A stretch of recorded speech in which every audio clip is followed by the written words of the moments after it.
Um, Hi everyone, my name is Dudu Busani Dube. I am an author. I have 7 books to my name.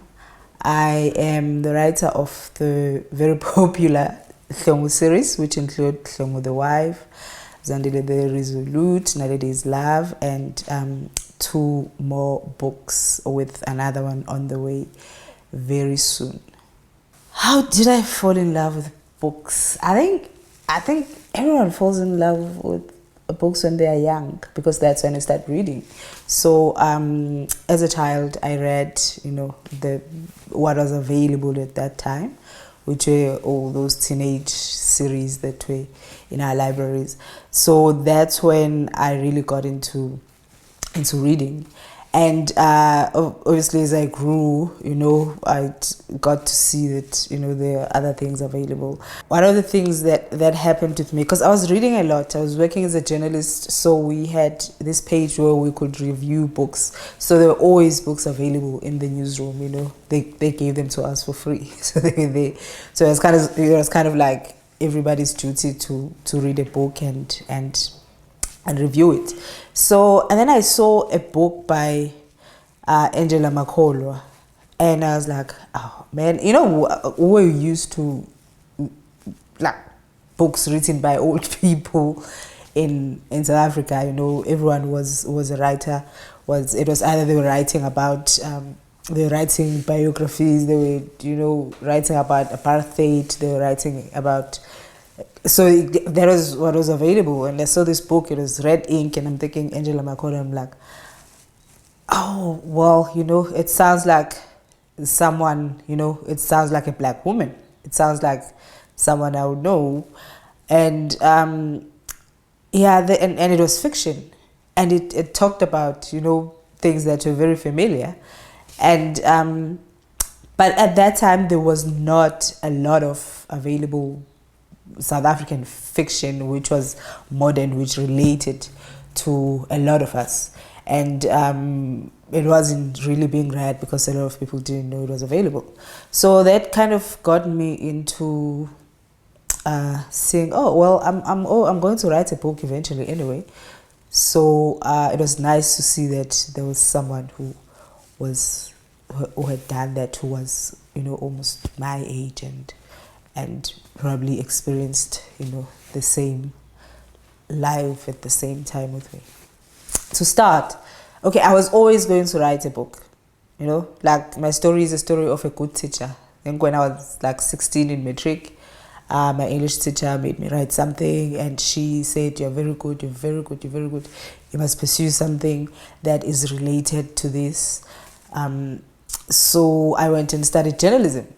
And I was a journalist for like 14 years. But also journalism is not about writing. I think like not everybody who's a journalist is a writer or can write. It's about reporting, it's about facts, it's about, you don't put the tricks in the story. You say what happened, where it happened, and all of that.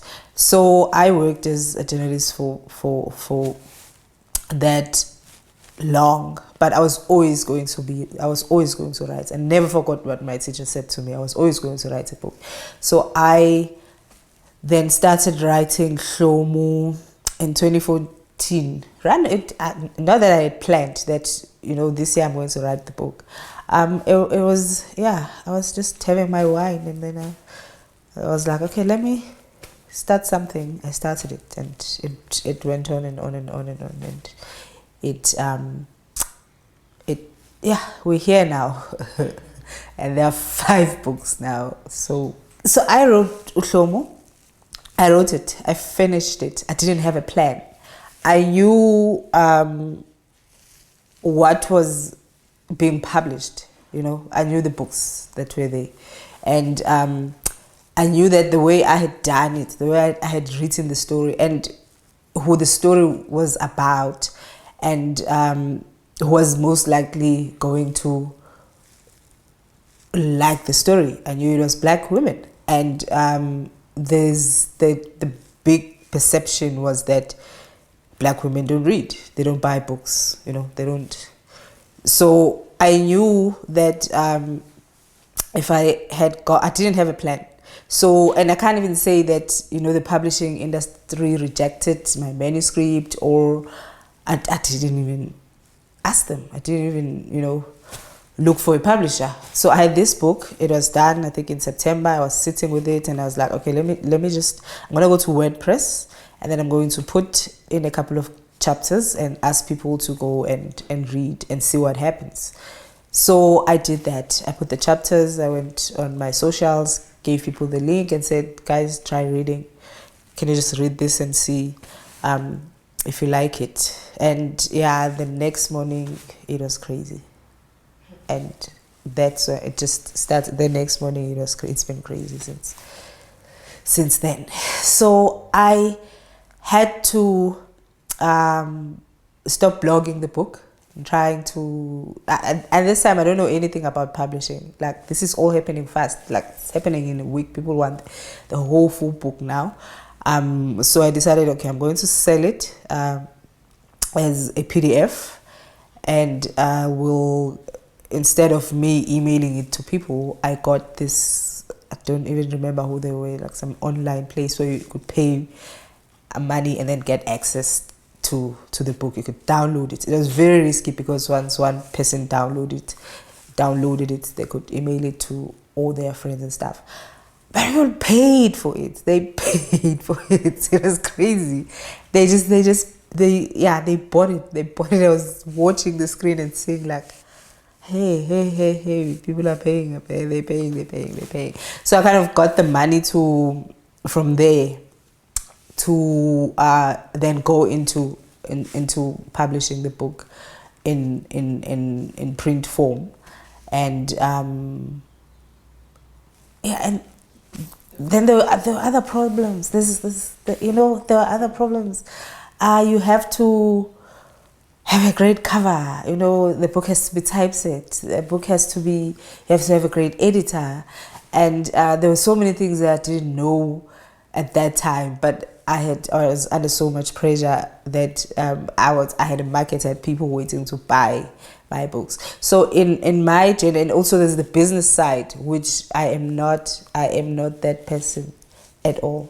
So I also had to learn some things about that when I was starting out. Now I'm cool. I have my accountants and lawyers and all that. But at that time, I had to learn along the way how it is done. And then there was which is every self-published writer's biggest challenge: how do I get my book into a store? You know, I was selling mine from the boot of my car. I was selling more books than, you know, some bookstores in a week. So I was selling them from the boot of my car. I had people just saying, okay, I live in Kuruman or something, so it's fine, send me a box of books, I will sell them for you here. So that's how, you know, it was going. And there was a lot of these online stores that were taking them on. I think it took about a year before my books were in a bookstore, and that is because people were going to bookstores and saying, we want these books, we want these books. And so eventually, you know, they started calling me, the bookstores, and then I gave them the books. So I had to do the distribution myself, which is Bargain Books has, I think, hundreds and something stores around the country. So me doing my own distribution means I have to take an order from each store and make sure they get their stock. If their stock is finished in 2 days, another order, and I still have to do that. So that was the most challenging thing for me. And then I got distributors, and then it was all cool after that. I wrote a book I would read. So I think, and about people I would want to read about. And so I think it was, I knew that the people who were going to love the books were the Black women. So that's who I always have in mind when I write. That's who I'm talking to. so it's not even a certain demographic. I think it's because it's everybody from a woman, you know, walking down the street selling her fruit to a woman sitting in a corner office. They all read and they love them, and that's great for me, you know. I think they're so popular because they're so relatable, you know. I think when somebody reads it, they can see themselves. They can see their aunt and their uncle, and they can see this guy before, or the guy man. They could see they're so black, they're so African, South African, and they're so like black love, black family, black all of that. I think that's the main reason, and maybe it's a story people wanted to read, but it was not available. So I think it's important for Africans to develop a reading culture, because it is what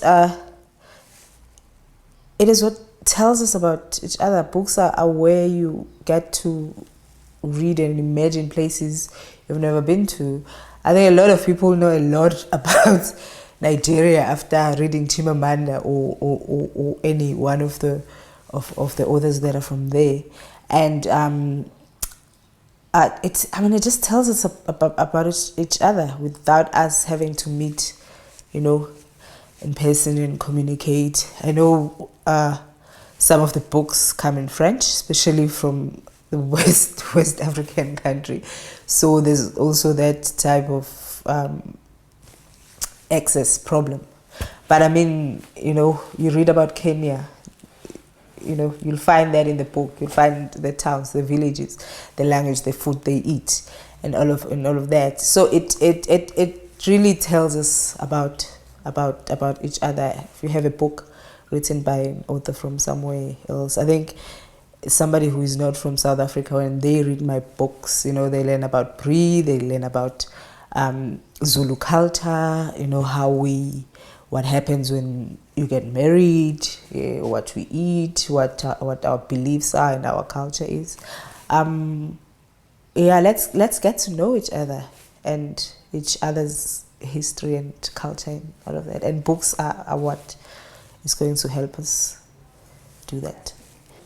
People have been asking for my books to be adapted into a TV thing, whether it is a film or but they just wanted that, you know, they'd been asking for it. They've been, I didn't, at first I was like, no, not going there. But then they were insisting, and then I started getting calls from, you know, people who wanted to turn them into TV things. And so it had been a while. We'd been talking about it for years, and then eventually we got to an agreement. But in January this year, that's when we confirmed everything, that it's going on TV. And I had to keep quiet about it for that long. I wasn't going to tell my people, because if you know my people, you know my people. I wasn't going to tell them that guys are now going on TV. You know, it would have been crazy. So I kept quiet about it I kept quiet about it since January. And when Showmax finally made an announcement was it August or September? I think it was in September early. So I also made the announcement, and it went crazy. And it's been crazy because, you know, all these things have been happening, the cast, and everybody's waiting for the 11th. But it happened just the first ever Showmax telenovela is as a result of my books, which I started. It's been a long journey. It's crazy. And so we just started selling from the boot of my car, and, you know, can you imagine? So it's beautiful. I like it. We are working well together. we just still have to explain to people that the story is inspired by the books. No, so it's not exactly going to be the same as the book, and that's going to be a fight.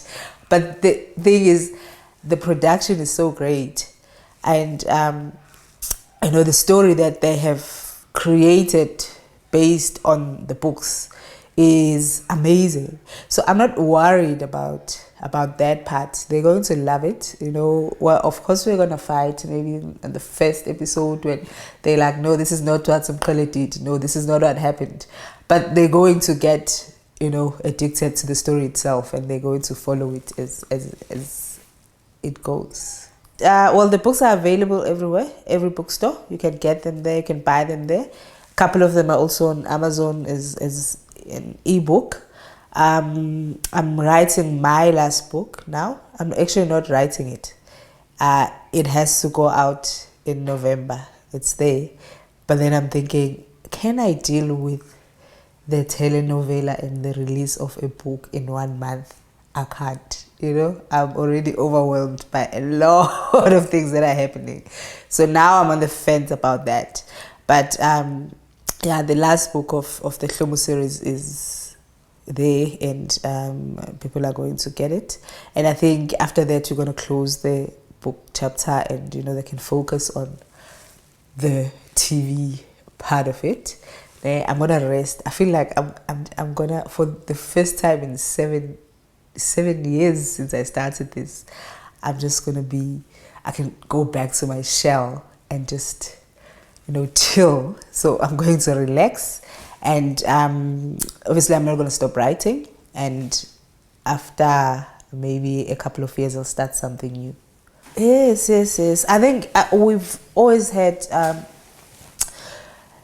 all these programs and everything, just trying to grow the reading culture, trying to encourage people to read, but nobody really goes and encourages people to write, which is a problem, because what are they going to read if there's nothing there for them to read? Writing is it's important to know that it involves talent as well. It's not not everybody can write a book. Everybody can write. I don't know, you can sit and type, but that doesn't mean it's going to be a great book that people are going to love and people are going to want to read. So it does come a lot with talent, and it's important also to go to school. If you feel like this is what you want to do, you can go and study creative writing and write, even if you do not have the training or the qualification for creative writing, if you feel like it's something that is in you and you have a story to tell, just write it. There's an open market in South Africa I can't do it because I'm 40. Like I don't think I can think like a teenager or even understand what teenagers are now. But there's a big open market in South Africa for Black teen fiction. So nobody's doing it. Nobody's writing for teenagers. And I think, something like that, those things that we used to read when we were growing up, Boma Sweet Valley, and we used to read those things. I think everybody read them.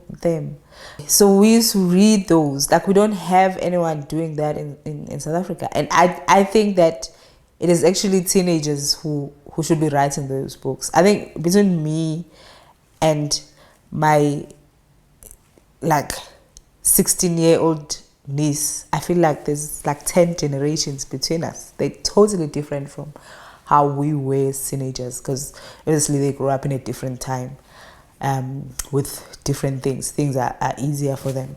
So I don't think I can even try. It would sound like a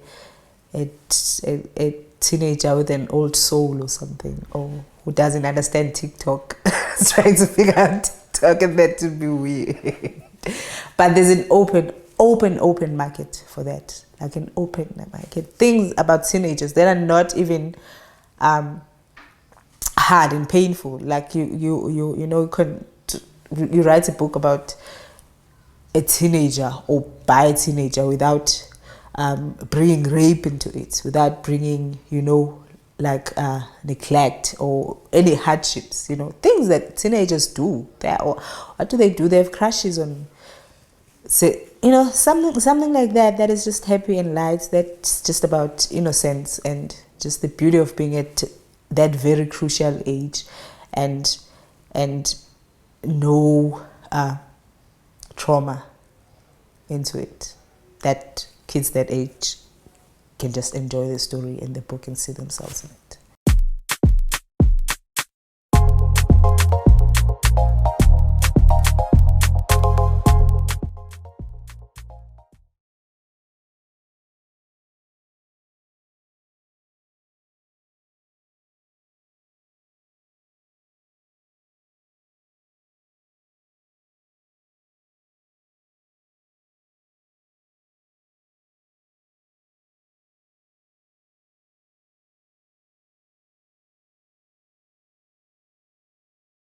So French, I mentioned French because French in West Africa is like English in, the Southern Africa, colonizers.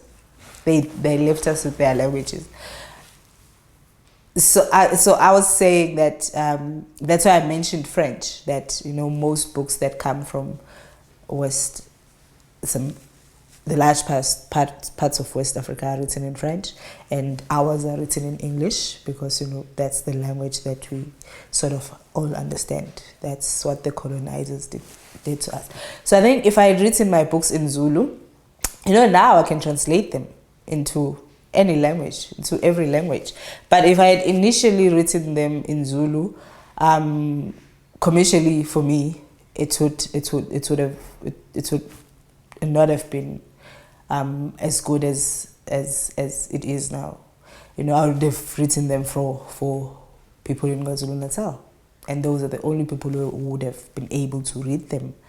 And that would have denied access to people who are now my biggest fans and followers and lovers of the book. So, and it's important for us to write books in our languages, because it seems like, especially children's books, because, we don't want to lose the language.